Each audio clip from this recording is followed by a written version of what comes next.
The dust swirled in lazy eddies around the broken wagon wheel, a gritty testament to the settler's misfortune.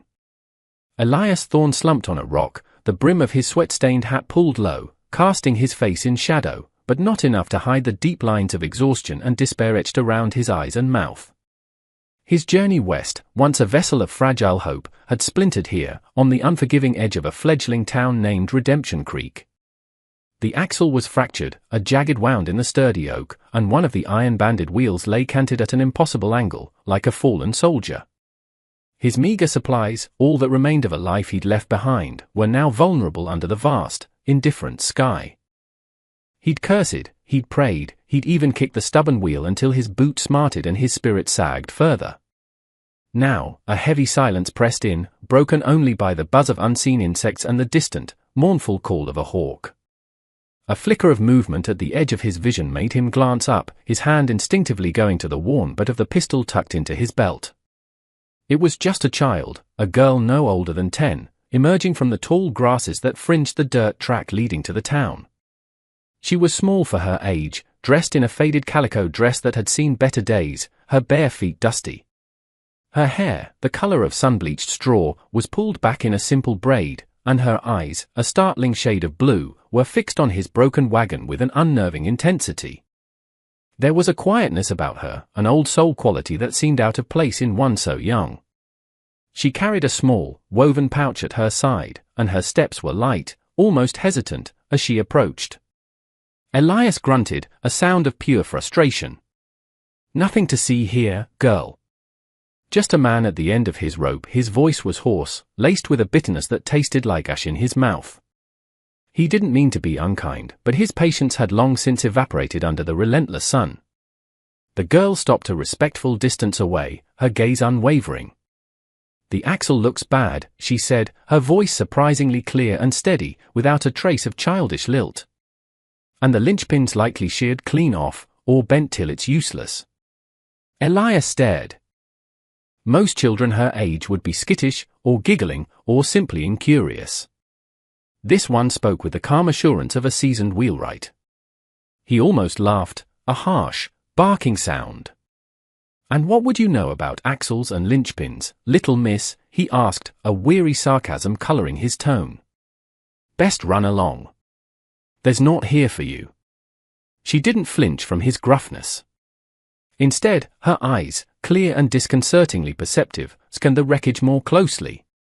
"My pa, he taught me things," she said softly, a fleeting shadow of sadness crossing her face. "About wagons. About how things fit together. Sometimes, even when they look all broken, they just need a careful hand." She took another step closer, her gaze still on the damaged axle. Maybe I could look." Elias felt a surge of irritation. The audacity! A slip of a girl, offering to meddle where he, a grown man, had failed. "Look," he began, his voice rising, "I appreciate the sentiment, or whatever it is, but this ain't child's play. This here is my whole life spilled out on the dirt. I need a blacksmith, not a curious child." He waved a dismissive hand. "Go on now. Your ma will be wondering where you are."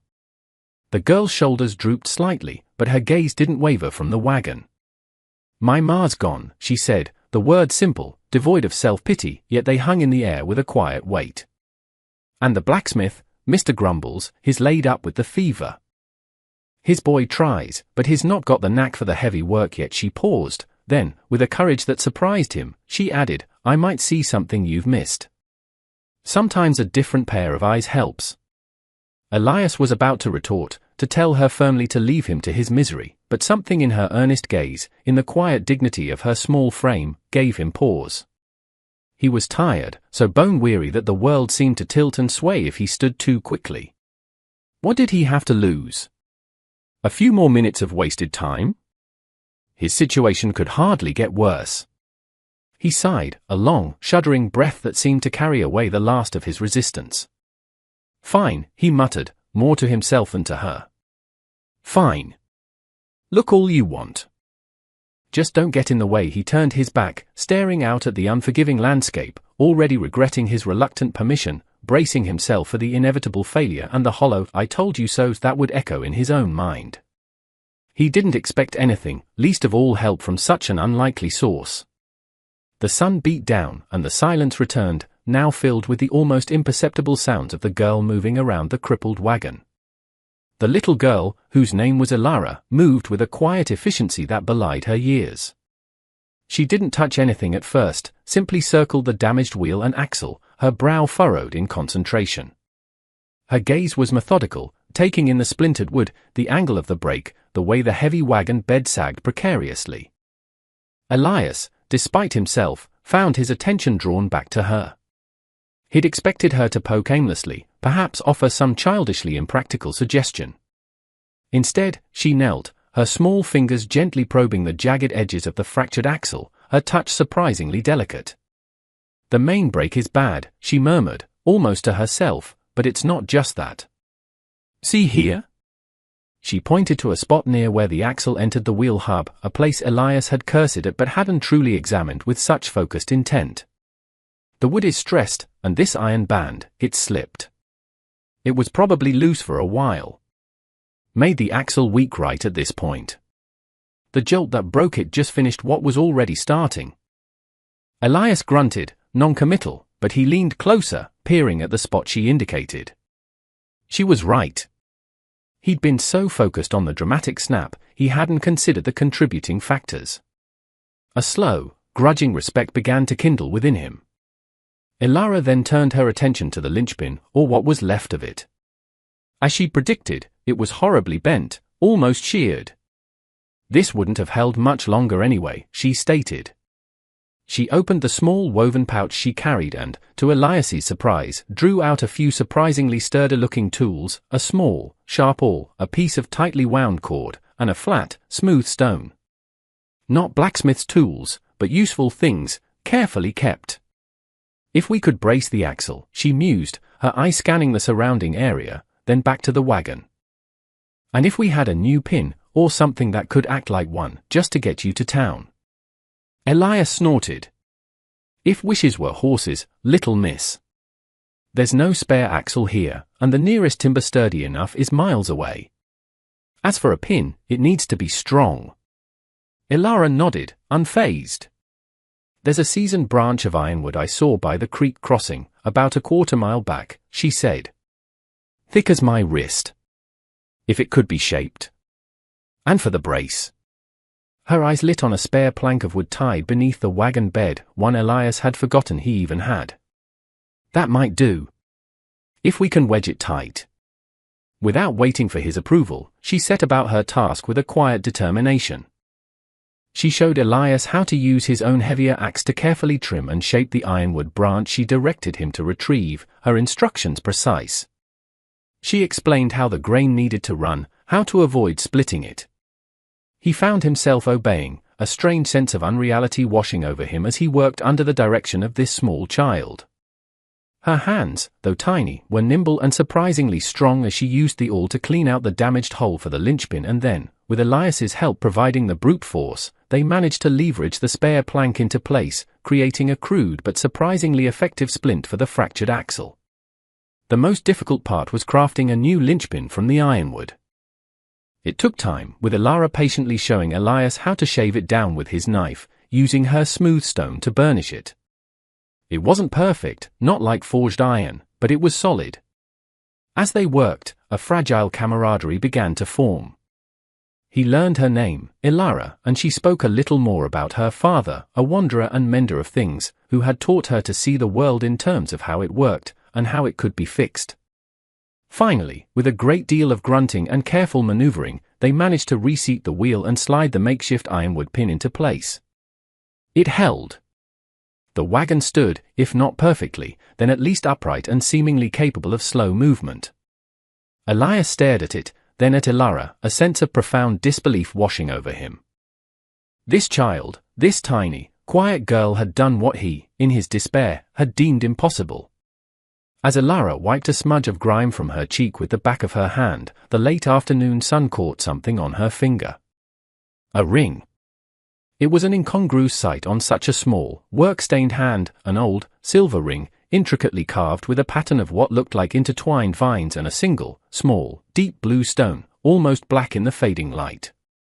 It was clearly old, and of a quality far removed from her simple dress and bare feet. "That's quite a ring you have there, Ilara," Elias said, his voice softer now, touched with a genuine curiosity that surprised even himself. The immediate crisis of the wagon was over, and this small, glinting object seemed to suddenly command his attention. Ilara looked down at her hand, a shy smile gracing her lips for the first time. "It was my mother's," she said, her voice holding a note of reverence. "It's all I have left of her. She said it was very old, from her family, a long way back." She turned her hand, letting the light play over the carvings. "She told me to always keep it safe." Elias leaned closer, a strange prickling sensation running down his spine. The design, there was something hauntingly familiar about those intertwined vines, about the deep, almost luminous quality of that tiny blue stone. His mind, sluggish from heat and despair just moments before, now raced, trying to place the image that flickered at the edge of his memory. He'd seen a ring like that before, or one remarkably similar. But where? When? The feeling was insistent, a hook snagging on a forgotten memory. He frowned, his gaze fixed on the small, silver band that seemed to glow with an inner light on Ilara's finger, a beacon in the dusty twilight. The wagon was provisionally fixed, but a new, far more perplexing mystery had just presented itself, glinting under the setting sun. The image solidified in Elias's mind with the force of a physical blow, making him gasp. The intertwined vines, the small, dark blue stone like a captured piece of midnight sky. He'd seen its twin, or one so like it as to be indistinguishable, many years ago, in a different place, under far different circumstances. His heart began to hammer against his ribs, a frantic drumbeat against the sudden silence that had fallen between him and the girl. He remembered a woman's hand, pale and trembling, clutching just such a ring as she wept over a freshly turned grave. He remembered hushed, angry whispers in a dimly lit tavern, tales of injustice, of land stolen, of a family driven out, their name all but erased. The McAllisters. That was the name. A family known for their skill with metal and wood, craftsmen of renown who had settled a fertile valley some 50 miles east of here, a place called Willow Creek. They had a distinctive family crest, a stylized design of intertwined willow branches, and rumor had it their women wore rings bearing a miniature version of that crest, passed down through generations. The ring Ilara wore, it wasn't just similar, it had to be one of theirs. Elias sank back onto the rock, the strength momentarily leaving his legs. His own troubles, the broken wagon, the lost savings, seemed to recede, overshadowed by a dawning, horrifying suspicion. If that ring was a McAllister heirloom, what was it doing on the finger of this orphaned girl, here, so far from Willow Creek? The McAllisters had vanished years ago. Their prosperous farm had been taken over, swallowed by a powerful, ambitious man named Silas Blackwood, who had since risen to become one of the wealthiest and most influential figures in the entire territory. Blackwood claimed he'd bought the land fair and square after the McAllisters had supposedly abandoned it, moving on to greener, unknown pastures. But there were always darker rumors, whispers that never quite died down, of intimidation, of forced sales, of outright theft. "Ilara," he said, his voice raspy, "your mother, did she ever speak of a place called Willow Creek? Or the name McAllister?" Ilara looked up, her blue eyes wide and searching his face. "Willow Creek," she repeated softly, a frown creasing her brow. "Yes. I think she did. She used to cry sometimes, and she'd whisper that name. And McAllister, that sounds familiar, like a dream I can't quite hold onto." She looked down at the ring again, her small fingers tracing its carved surface. "She said this ring was a key, a memory. She told me it would lead me home one day, if I was brave enough to follow." A cold dread, mixed with a rising tide of indignation, washed over Elias. A key. A memory. Lead her home. The pieces were falling into place with a terrible, sickening clarity. This child, this quiet, resilient girl who had just saved his wagon, was quite possibly the last scion of a dispossessed family, carrying the proof of her heritage on her very finger, entirely unaware of its true significance or the dangerous truth it represented. And he, Elias Thorne, a down-on-his-luck settler, was now privy to this secret, a secret that could unravel the carefully constructed legacy of a man as powerful and ruthless as Silas Blackwood. He thought of his own struggles, the weariness that had settled deep in his bones. He had come west seeking a fresh start, a small piece of land to call his own, a chance to build something honest. He was no hero, no crusader. But looking at Elara, at her innocent, earnest face, at the ancient ring that seemed to pulse with a life of its own, he felt a stirring of something he hadn't felt in a long time, a fierce, protective anger, and a reluctant sense of duty. He couldn't ignore this. He couldn't just thank the girl for fixing his wagon and send her on her way, knowing what he now suspected. The ring wasn't just an heirloom, it was a testament to a past injustice, a silent accusation. And Elara, whether she knew it or not, was at the very heart of it. His own journey had just taken a sharp, unexpected, and perilous turn. The broken wagon was a minor inconvenience compared to the fractured lives this ring hinted at. A fragile alliance began to form between the weary settler and the orphaned girl, born of a shared task and the dawning realization of a deeper, more complex connection. As the last light of day bled from the sky, painting the clouds in hues of purple and bruised orange, Elias knew he couldn't simply drive his mended wagon into Redemption Creek and forget about Elara and her ring. The knowledge he possessed, the memories it had stirred, were too potent, too charged with the scent of old injustice. "Elara," he said, his voice gentle but firm, "your mother was right. That ring is important. More important than you can imagine." He hesitated, unsure how much to reveal, how much a child could comprehend of such adult treachery. The McAllisters of Willow Creek, they were good people, skilled people. They built a beautiful farm there. But they lost it. Some say unjustly. Elara listened, her gaze fixed on his face, her expression solemn. "My mother never spoke much of how they lost their home," she admitted, her voice a near whisper. "Only that it was taken, and a great sadness followed. She always looked over her shoulder, like she was afraid of shadows." The word sent a chill down Elias's spine. Afraid of shadows. It fit the narrative of a family wronged, perhaps even threatened. "Silas Blackwood owns that land now," Elias stated, watching Elara's reaction. "He's a rich man. A powerful man in these parts." The name Blackwood clearly meant something to Elara. A flicker of unease crossed her face. "Mr. Blackwood, he comes to Redemption Creek sometimes. He owns the big mercantile, and the livery. Mama always told me to stay clear of him and his men. She said they had cold eyes." Cold eyes. Another chillingly accurate observation. Elias nodded slowly. "Your mother was wise, Elara." He took a deep breath.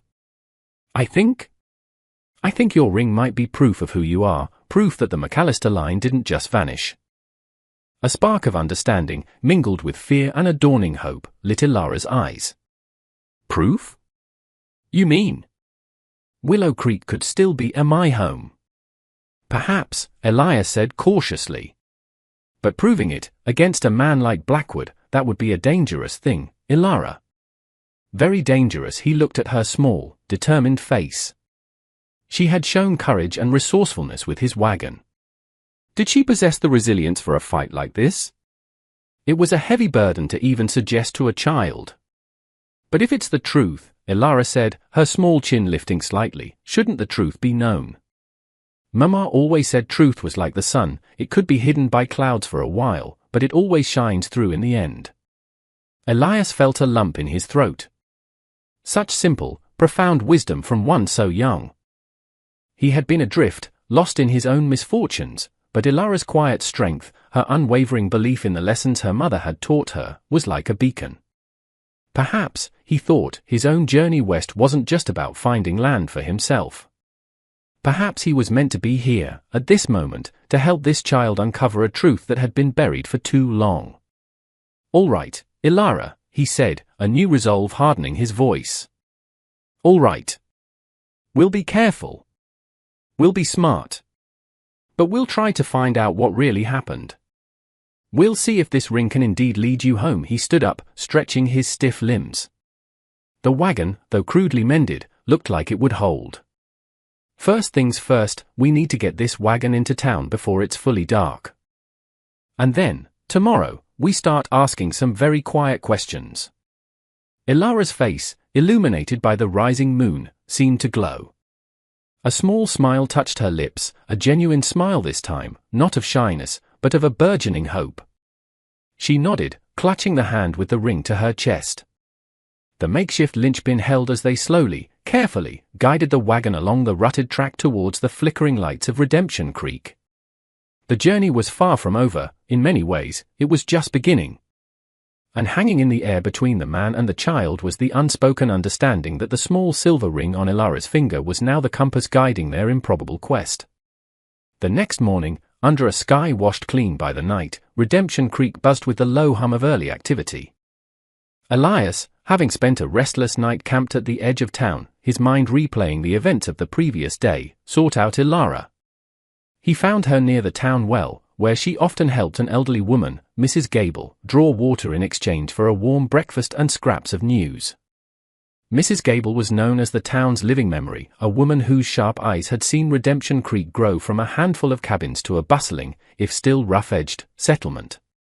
Elias approached cautiously, nodding a polite greeting to Mrs. Gable, a woman with a kind, wrinkled face and eyes that seemed to miss nothing. He said, then turned to Ilara. Ready to talk a little, like we discussed? Ilara nodded, her expression serious. Mrs. Gable, her hand still on the rope of the well bucket, looked from Elias to Ilara, a knowing glint in her gaze. This one, she said, patting Ilara's shoulder, has an old soul. And a good heart. You be good to her, mister. I intend to, Elias replied earnestly. In fact, we were hoping you might be able to help us with something. A matter of history, you might say. Mrs. Gable's eyebrows rose. History, is it? Well, I've got plenty of that stored away. She gestured towards a nearby bench under the shade of a struggling cottonwood tree. Spit it out, then. My ears are open, though my legs ain't what they used to be. As Elias and Ilara settled on the bench, Elias began, carefully choosing his words. He spoke of Ilara's mother, and the ring, and the faint memories of a place called Willow Creek, and the name McAllister. He didn't mention Silas Blackwood directly at first, wanting to gauge Mrs. Gable's initial reaction. At the mention of McAllister and Willow Creek, Mrs. Gable's expression changed. A shadow passed over her kindly features, and her eyes, usually bright with curiosity, narrowed thoughtfully. McAllister? She murmured, her voice taking on a distant tone. I remember the McAllisters. Fine folk they were. True artisans. Thomas McAllister, the father, could make wood sing and iron bend to his will like it was soft clay. And his wife, Lyra, she had a gentleness about her, but a strong spirit. They had a little girl. Sarah, I think her name was. Would be about your mother's age, Ilara, if she'd lived.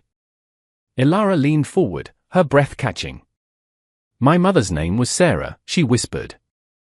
Mrs. Gable's gaze sharpened, focusing intently on Ilara. Is that a fact? She looked at the ring on Ilara's finger, which Elias subtly indicated. The old woman's eyes widened almost imperceptibly.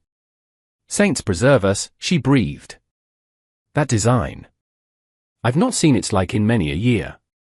Lyra McAllister wore such a ring. Said it was her grandmother's, and her grandmother's before that. A family mark, it was. The pieces were slotting together, forming a clearer, more painful picture. What happened to them, Mrs. Gable? Elias asked quietly. The stories are vague. A sigh escaped Mrs. Gable's lips, heavy with old sorrow. Vague for a reason, mister. Some truths are dangerous to speak aloud in these parts. The McAllisters didn't just move on, like some would have you believe. Her voice dropped to a conspiratorial whisper. They were hounded out. That land, Willow Creek, it's the most fertile stretch in this whole territory. Someone wanted it badly. Someone with power, and no conscience to speak of. Silas Blackwood, Elias stated, no longer a question. Mrs. Gable nodded grimly. He came to town with pockets full of gold and a smile that didn't reach his eyes. made offers for land, and if folks refused, well, accidents started happening. Fences cut, livestock poisoned, wells fouled. The McAllisters were stubborn. They loved their home. Thomas McAllister, he stood up to Blackwood. Publicly. Said he'd never sell. Her voice trembled slightly. Not long after, there was a fire. A terrible fire at the McAllister farm. Thomas didn't make it out. Lyra and little Sarah, they vanished in the night. Most assumed they perished too, or fled with nothing but the clothes on their backs, too terrified to ever return. Blackwood expressed his deepest sympathies, of course. And then, quiet-like, he took over the land. Said he was improving it. Ilara was pale, her small hand clutching her ring so tightly her knuckles were white.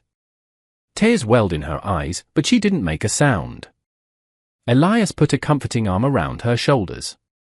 The brutality of it, the calculated cruelty, filled him with a cold rage. So, Ilara's mother, Sarah, she survived, Elias murmured, piecing it together. She must have lived in fear, always hiding, always protecting her daughter and that ring. It would seem so, Mrs. Gable affirmed, her eyes full of pity for Ilara. And if that ring is what I think it is, and you are who I think you are, child. She looked directly at Ilara. Then Silas Blackwood has a secret he'd kill to keep buried. Her words hung heavy in the morning air. Just then, a shadow fell over them. A tall, broad-shouldered man in a dusty duster coat, a holstered gun prominent on his hip, had approached unheard. His eyes, small and hard like pebbles, swept over the trio. It was Jedediah Croft, Blackwood's notorious foreman, a man whose reputation for unpleasantness preceded him. Mrs. Gable, Croft drawled, his voice like gravel. Filling folks' heads with your old wives' tales again. His gaze lingered on Elias, then on Ilara, a hint of suspicion in his eyes. New in town, are you, mister? Best be careful what stories you listen to. Some folks around here don't take kindly to stirring up old dust. He tipped his hat, a gesture that was more threat than courtesy, and sauntered off towards the mercantile, Blackwood's mercantile. The warning was unmistakable. The investigation had barely begun, and already danger was making its presence known. The encounter with Croft cast a pall over their efforts, but it also solidified their resolve. Mrs. Gable, her initial caution replaced by a fierce loyalty to what she now believed was the truth of Ilara's heritage, became their stanchest, if most discreet, ally. Blackwood's got ears everywhere, she warned them later that day, her voice hushed as they gathered in her small, tidy cabin behind the well. Croft's sighting of you talking to me will already be back to him. We need to be smarter than his malice. She suggested they search for any old records that might have survived from the time of the McAllisters. The old church, St. Michael's, used to keep a parish register, births, deaths, marriages.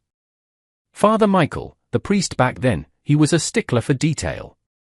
If anyone recorded anything about the McAllisters, it would have been him. The church is mostly derelict now, up on Whisperwind Hill, but the records might still be there if they weren't destroyed. Whisperwind Hill. The name itself sounded desolate. Elias knew the place, it overlooked the valley, and the crumbling stone structure of St. Michael's was a stark silhouette against the skyline, a place most townsfolk avoided, believing it haunted. Perfect for a secret search. Under the cover of a moonless night, Elias and Ilara made their way up the winding path to the old church. Ilara, despite the eerie surroundings and the weight of their mission, showed no fear, only a quiet determination that mirrored Elias's own. Mrs. Gable had given Ilara a small, sputtering lantern, its light casting dancing, monstrous shadows on the gnarled trees that clawed at the path. The church was even more dilapidated up close. The roof had partially collapsed in one section, and the wind, true to the hill's name, whistled through broken stained glass windows, creating mournful, sighing sounds. Inside, dust lay thick as a shroud over everything. Pews were overturned, and debris littered the stone floor. It felt like intruding on a forgotten tomb. Father Michael's study was through there, Ilara whispered, pointing to a small, warped door at the side of the altar, her voice barely audible above the wind. Mrs. Gable had described the church's layout meticulously. The door creaked open with a sound that made them both jump. The study was small, cramped, and even more chaotic than the main church. Books, their pages swollen and mildewed, were scattered everywhere. A simple wooden desk stood in one corner, its surface covered in dust and mouse droppings. It seemed a hopeless task. "We're looking for a leather-bound ledger," Elias said, trying to keep his voice steady. "Dark brown, maybe with a simple cross embossed on the cover." They began to search, carefully moving aside debris, sifting through piles of decaying paper. Elara, with her small stature, was able to squeeze into tight corners that Elias couldn't reach. Her fingers, surprisingly adept, gently turned brittle pages, her eye scanning for any mention of the McAllister name. Hours seemed to pass. The lantern light flickered, threatening to die. Despair began to creep in, cold and insidious as the damp air of the church. Then, Elara let out a small gasp. "Elias! Look!" She was crouched beside a toppled bookshelf, pulling at something wedged beneath it. It was a heavy, leather-bound book, its cover stained and warped, but undeniably the ledger Mrs. Gable had described. A simple, faded gold cross was just visible beneath the grime. With trembling hands, Elias helped her pull it free. They carried it to the rickety desk and, by the guttering light of the lantern, carefully opened it. The ink on the pages was faded, the script old-fashioned, but legible. Page after page of births, baptisms, marriages, deaths, names of people long gone, their lives briefly recorded by Father Michael's diligent hand. Elara, her finger tracing the lines, suddenly stopped. "Here," she breathed, her voice filled with a mixture of awe and trepidation. McAllister. There it was. An entry for Thomas McAllister, and his wife, Lyra. And then, another entry, a baptism, Sarah Elara McAllister, daughter of Thomas and Lyra McAllister, born this year of our Lord.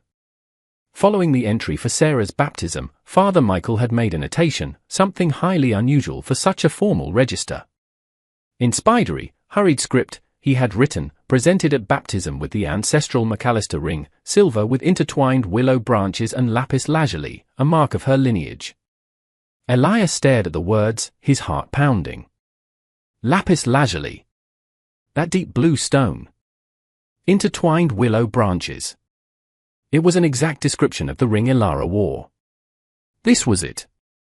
This was the undeniable link, recorded by an impartial hand years ago, long before Blackwood's reign of greed began.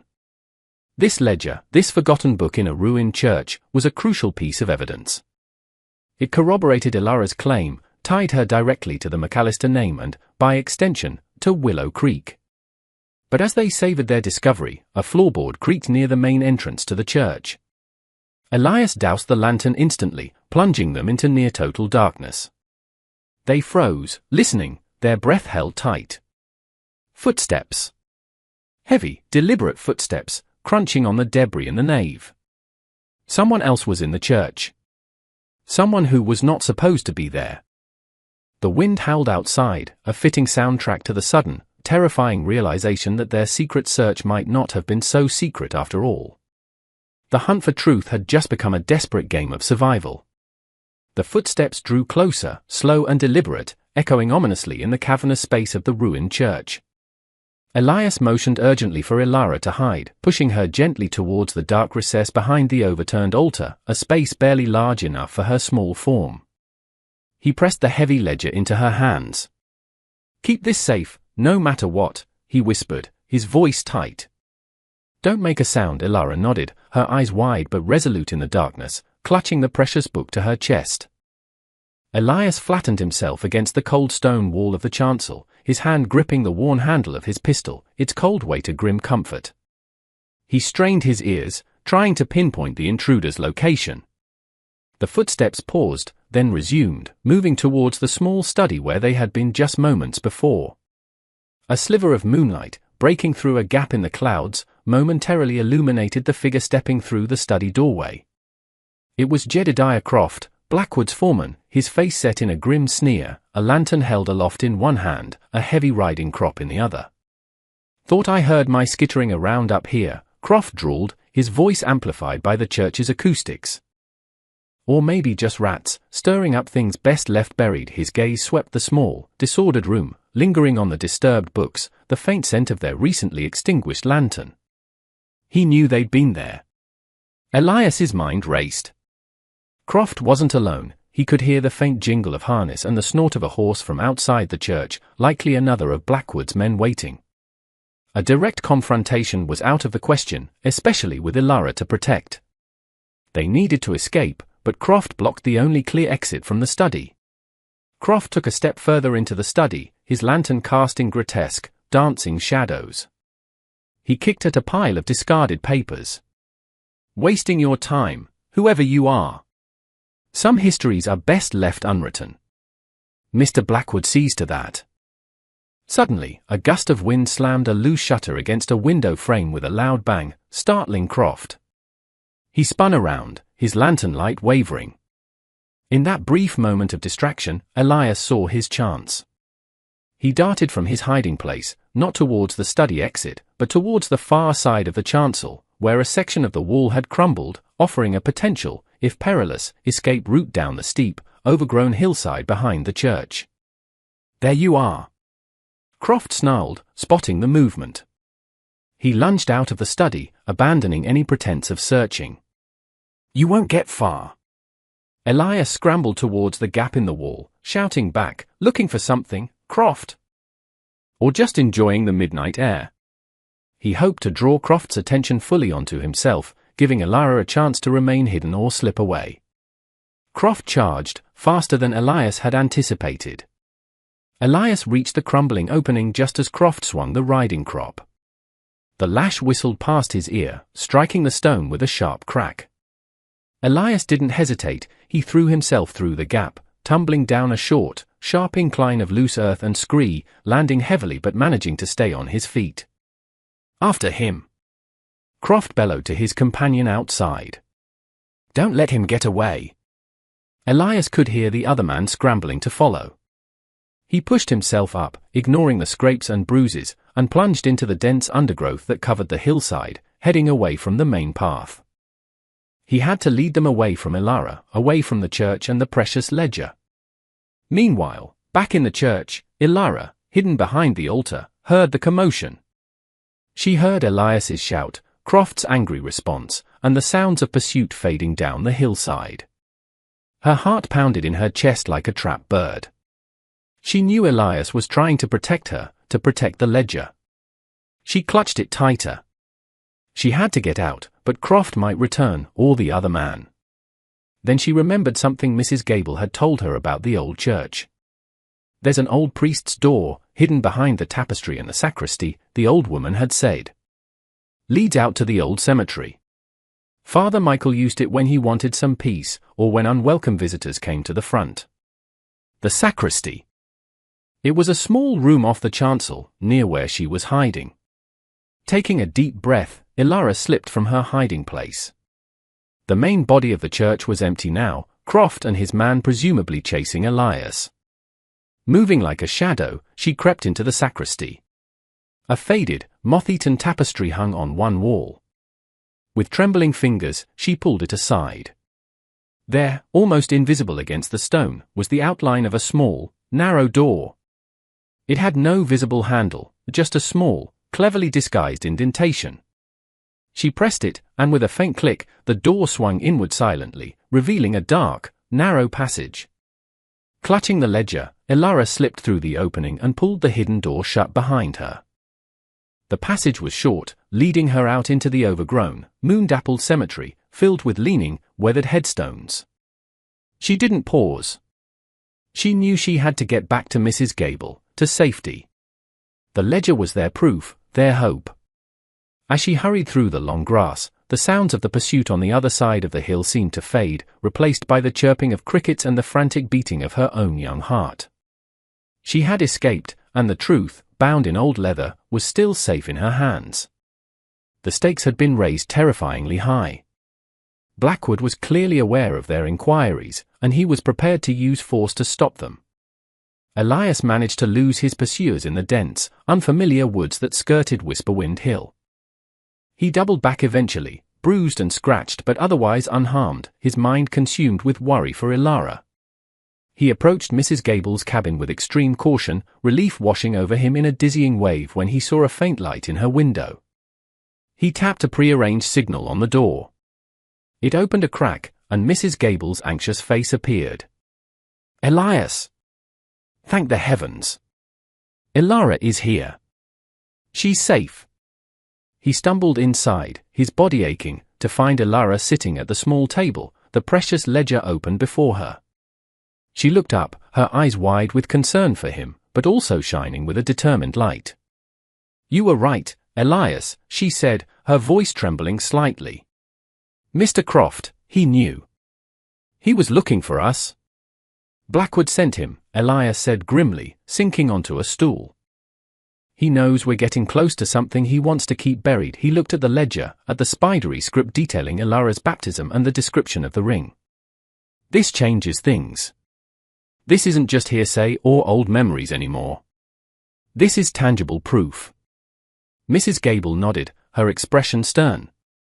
"Silas Blackwood is a dangerous man, more dangerous now that he feels threatened. He won't stop with just a chase in the dark. He'll try to discredit you, Elias. Run you out of town. And Ilara?" Her voice softened with concern. "He'll try to silence her, one way or another. That ring, and now this ledger, they are a direct threat to everything he's built on lies." A heavy silence filled the small cabin. The weight of their situation pressed down on them. They had the truth, but the truth was a perilous weapon against a man who controlled so much of Redemption Creek, its commerce, its law, its fear. "What do we do?" Ilara asked, her small voice cutting through the tension. "We can't just hide this, can we?" Elias looked at her, at the courage that burned so brightly in her young eyes. She was right. They hadn't come this far, risked this much, to cower in the shadows. "No, Ilara," he said slowly, a plan beginning to form in his mind, desperate and audacious though it was. "We don't hide it. We bring it into the light. Blackwood thrives in darkness and secrets. We need to find a way to expose him publicly, where his power and intimidation won't be as effective." "But how?" Mrs. Gable interjected, her brow furrowed with worry. "He controls the town council. The sheriff is in his pocket. Any official channels are closed to us."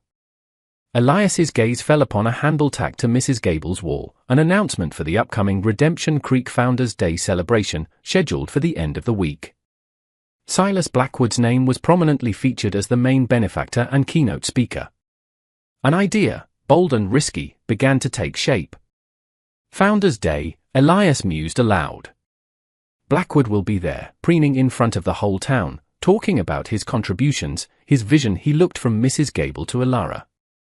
What if the town heard a different story that day? What if they heard the truth about the real founders of Willow Creek's prosperity, the McAllisters? What if they saw the proof with their own eyes?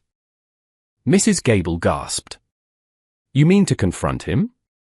Publicly? At the celebration?" "It's our best chance," Elias argued, a spark of desperate energy igniting within him. "He won't expect it. In front of everyone, his usual tactics of threats and violence will be harder to employ. If we can present the evidence clearly, compellingly, if Ilara can tell her story." Ilara straightened her small shoulders. "I can," she said, her voice surprisingly firm. "I can tell them about my mother, and my grandfather. I can show them the ring, and the ledger. It's the truth." The plan was fraught with danger. Blackwood would be furious, his response unpredictable. But it was also their only real opportunity to bypass his network of control and appeal directly to the conscience of the townspeople, many of whom had their own quiet grievances against Blackwood's heavy-handed influence. Over the next few days, they prepared in secret. Mrs. Gable, using her network of old friends and acquaintances who harbored no love for Blackwood, discreetly spread whispers, not of the specifics, but of a long-hidden truth that might soon come to light, piquing curiosity and ensuring a larger, more attentive crowd at the Founders' Day celebration. Elias, meanwhile, worked with Ilara, helping her articulate her family's story, ensuring she understood the details in the ledger. He also made a discreet copy of the crucial page in the ledger, hiding the original in a secure location Mrs. Gable knew. The ring Elara wore became their potent symbol, a tangible link to a stolen past. Blackwood, sensing something was amiss but unable to pinpoint it, grew more agitated. Croft and his men were more visible around town, their expressions uglier than usual. Elias received a direct, menacing visit from Croft himself. "Heard you've been asking a lot of questions, Thorn," Croft had sneered, blocking Elias's path near the livery. "Mr. Blackwood is a generous man to his friends, but he don't tolerate troublemakers. Redemption Creek is a peaceful town. We aim to keep it that way. Maybe it's time you moved on. There's good land further west, I hear. Real good land. Mr. Blackwood might even help you get a stake in it, if you was to leave." Quietly, the offer was clear, a bribe wrapped in a threat. Elias met his gaze steadily. "I appreciate the advice, Croft," he said, his voice calm. "But I'm finding Redemption Creek rather interesting. I think I'll stay a while." Croft's eyes narrowed, and he spat on the ground before turning away. The lines had been drawn. The confrontation was inevitable. The quiet determination of a little girl with a silver ring was about to challenge the foundations of a powerful man's empire of deceit. The morning of Redemption Creek's Founders' Day dawned bright and clear, a perfect sky belying the storm of confrontation brewing below. The town square was festooned with colorful, if somewhat ragged, bunting. A makeshift wooden platform had been erected, draped with a banner proclaiming progress and prosperity, thanks to Silas Blackwood. Tables laden with food and drink, sponsored by Blackwood's Mercantile, were being set up. The townsfolk gathered, a mixture of genuine festive spirit, cautious curiosity fueled by Mrs. Gable's whispers, and the underlying tension that always seemed to simmer beneath the surface in a town dominated by one man's will. Silas Blackwood himself arrived in a polished black buggy, his tailored suit immaculate, a self-satisfied smile fixed on his face. He was a man in his prime, imposing and confident, radiating an aura of wealth and authority. He moved through the crowd, shaking hands, patting children on the head, the benevolent patriarch playing his role to perfection. His foreman, Jedediah Croft, and a few other grim-faced men hovered nearby, watchful and alert. Elias and Elara stood at the edge of the square, near Mrs. Gable, who offered them a reassuring nod. Elara clutched a small, carefully wrapped parcel containing the copied page from the ledger and a magnifying glass Elias had procured. The original ring, a silent testament, glinted on her finger. She was pale but composed, her small hand gripping Elias's tightly. He squeezed it gently. "Remember what we talked about," he murmured. "Speak from your heart. The truth is on your side." The town sheriff, a portly man named Dawkins who owed his position entirely to Blackwood, droned through a series of opening remarks, extolling the virtues of their town and its foremost citizen. Then, with a flourish, he introduced Silas Blackwood. Applause, somewhat muted and hesitant from certain sections of the crowd, rippled through the square. Blackwood ascended the platform, beaming. He launched into a grandiloquent speech about his vision, his investments, his tireless efforts to drag Redemption Creek from a dusty outpost into a thriving hub of commerce. He spoke of opportunity, of hard work, of the bright future he was building for them all. It was a masterful performance, full of empty platitudes and self-congratulation. As he paused for dramatic effect, preparing for his concluding remarks, Elias knew it was time. "Now, Elara," he whispered. Taking a deep breath, Elara stepped forward, followed closely by Elias. They walked directly towards the platform. A murmur ran through the crowd. Croft, spotting them, started forward, his face contorting in a snarl, but he was too far away to intercept them immediately. "Mr. Blackwood!" Elias called out, his voice clear and strong, cutting through the expectant silence. "Before you conclude, there is another story of founding this town ought to hear. A story of true pioneers, and of a legacy stolen." Blackwood, momentarily stunned by the interruption, frowned, his eyes like chips of ice. "What is the meaning of this, Thorn? This is highly inappropriate." "Sheriff, remove this man."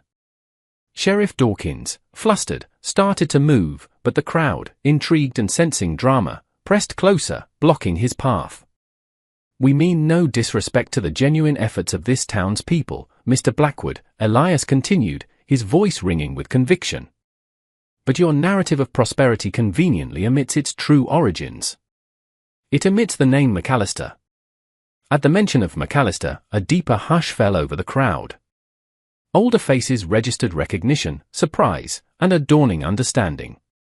Blackwood's smile faltered, replaced by a fleeting look of fury before his mask of composure slipped back into place. "McAllister," he scoffed, a dismissive wave of his hand. "An old name, irrelevant. They abandoned their claim years ago. I purchased the land legally and fairly." "Did you, Mr. Blackwood?" Ilara's voice, though small, carried with surprising clarity in the sudden stillness. She stepped onto the edge of the platform, holding up her hand, the silver ring flashing in the sunlight. "My name is Ilara McAllister.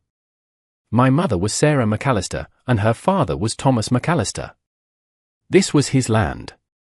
This was his ring, passed down through generations, a mark of our family, who settled Willow Creek and made it flourish long before you came."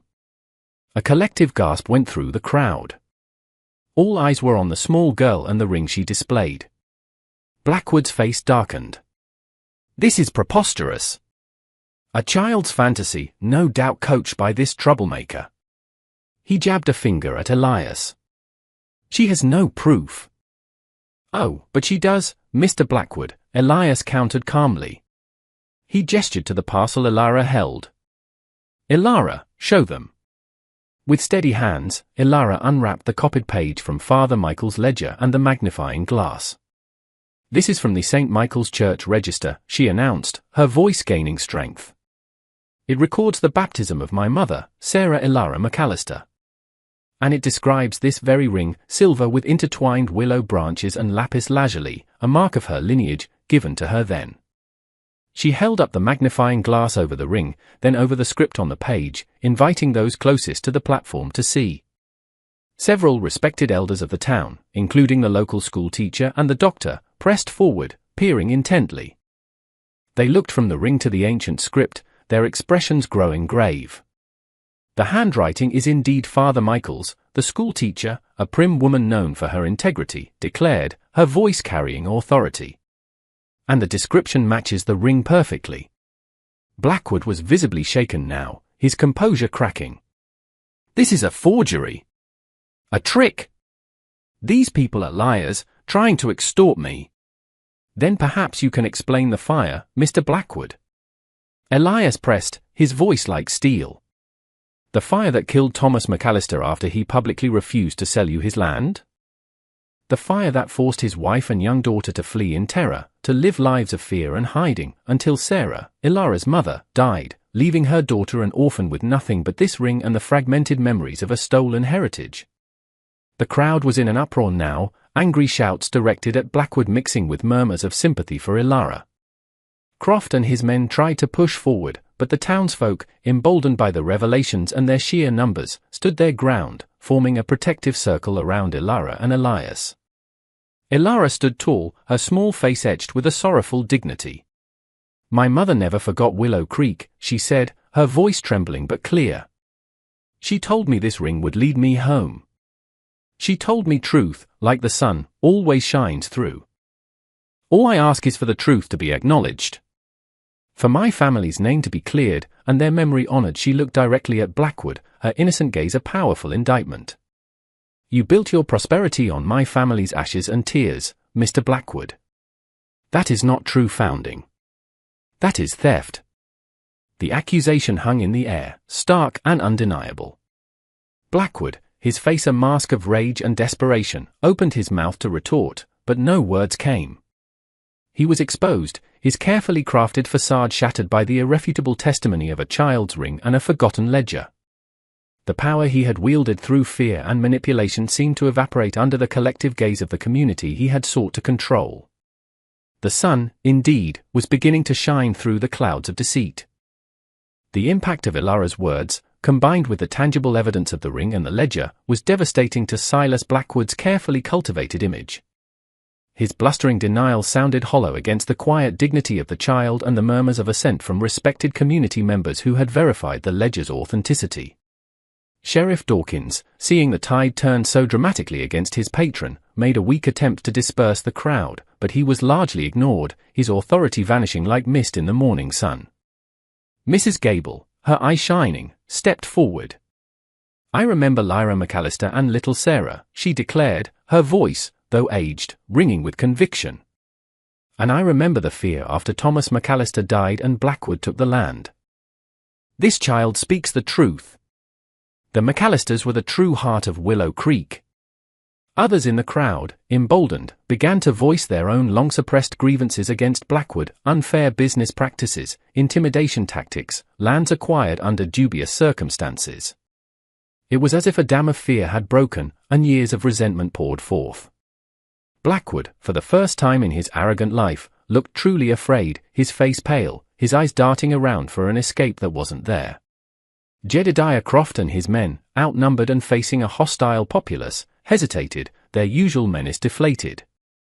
In the ensuing chaos, a circuit judge, a stern, upright man named Josiah Pendleton, who happened to be visiting Redemption Creek from a larger territorial capital and had been observing the Founders' Day proceedings with a detached interest, stepped onto the platform. His presence commanded immediate attention. "These are grave accusations," Judge Pendleton announced, his voice cutting through the noise. "And this evidence," he gestured towards Ilara's ring and the ledger copy, which the schoolteacher had handed to him, "appears compelling. I will be impounding this document and taking statements. An immediate and thorough investigation into Mr. Blackwood's acquisition of the Willow Creek property, and indeed his other dealings, will commence forthwith." He looked directly at Blackwood, his expression uncompromising. "Mr. Blackwood, you will remain in Redemption Creek and make yourself available to my inquiries. Any attempt to leave or interfere will be met with the full force of the law." Blackwood sputtered, but the fight had gone out of him. He was surrounded, exposed, his power unraveling before his very eyes. The crowd, sensing justice was finally within reach, roared its approval. Ilara, exhausted but relieved, leaned against Elias, a tentative smile gracing her lips. The silver ring on her finger seemed to gleam with a renewed brilliance, no longer just a memento of loss, but a beacon of truth vindicated. The downfall of Silas Blackwood was swift and decisive. Judge Pendleton's investigation unearthed a damning trail of deceit, coercion, and outright fraud. The original church ledger, retrieved from its hiding place, became a cornerstone of the case. Faced with irrefutable evidence and numerous testimonies from emboldened townsfolk, Blackwood's empire crumbled. His properties were seized pending legal review, his cronies scattered, and he himself faced multiple charges.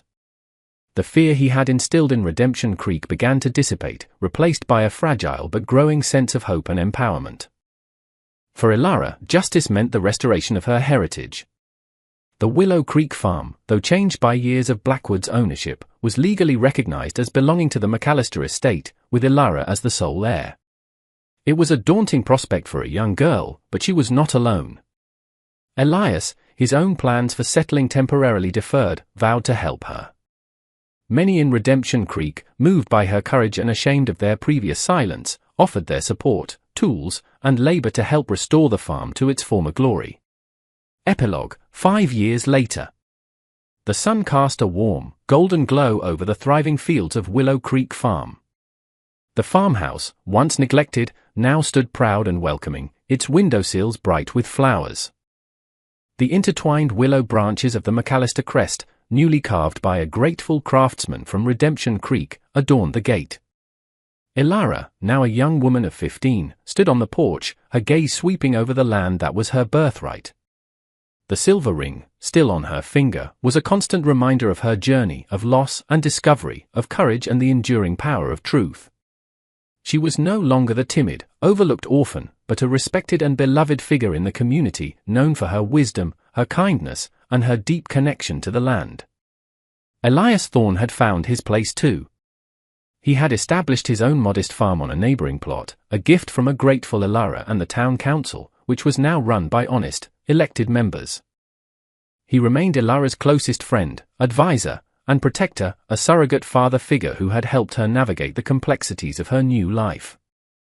He often visited Willow Creek, and they would sit on the porch, much like now, watching the land flourish. Redemption Creek itself had transformed. With Blackwood's oppressive influence gone, a new spirit of cooperation and fairness had taken root. The town was genuinely prospering, built on honest labor and mutual respect rather than fear and exploitation. Mrs. Gable, now frail but still sharp as ever, often told the story of Founder's Day, of how a little girl with a ring and a weary settler had dared to speak truth to power, inspiring a whole town to reclaim its soul. Ilara smiled, touching the ring. Her mother's words echoed in her memory, "It will lead you home one day, if you are brave enough to follow." She had been brave, and she had found her home. More than that, she had helped an entire community find its own redemption.